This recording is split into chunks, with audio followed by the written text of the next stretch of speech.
voilà, ceci est une bouteille d'eau minérale vide, enfin en apparence, parce qu'en réalité elle n'est pas vide du tout, même si il n'y a rien dedans, ou pas grand chose, et ben, il y a quand même une énorme quantité d'air à l'intérieur.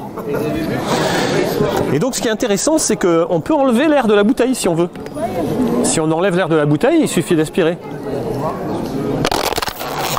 Et la bouteille s'écrase. Alors la bouteille s'écrase, pas parce que à cause de nous, mais parce qu'en fait en enlevant l'air à l'intérieur, et ben, la pression qui est à l'extérieur de la bouteille l'a forcée à s'écraser. Parce qu'on ne s'en rend pas compte, mais autour de nous, il y a une pression colossale qu'on appelle la pression atmosphérique, qui appuie sur chacun des points de notre corps, avec une grande force. Et donc si je fais le vide dans cette bouteille, j'enlève la pression qui est à l'intérieur, et du coup la pression extérieure à la bouteille va tout simplement l'écraser.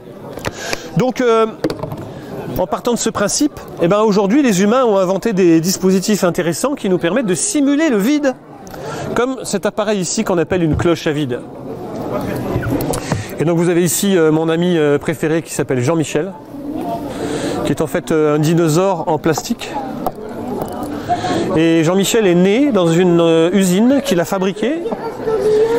Et en fait, dedans, à l'intérieur de Jean-Michel, il n'y a pas d'organes, mais il y a beaucoup d'air. Donc c'est du plastique, il y a une membrane en plastique, mais elle est assez étanche. Et à l'intérieur, il y a beaucoup d'air.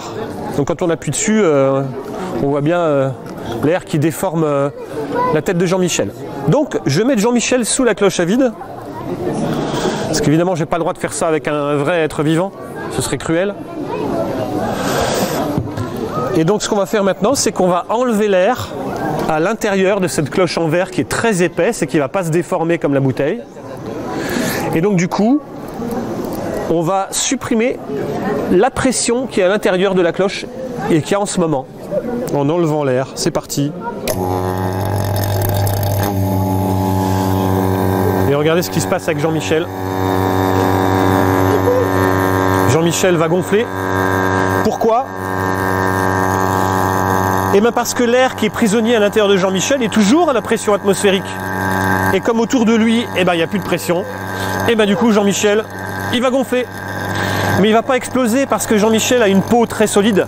Et donc au bout d'un moment, il va y avoir une phase d'équilibre où Jean-Michel sera devenu énorme. Mais il ne va pas exploser. Voilà.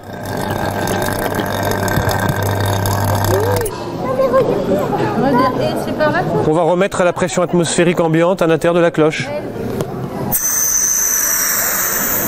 Et Jean-Michel reprend son aspect habituel. Voilà, l'expérience est terminée.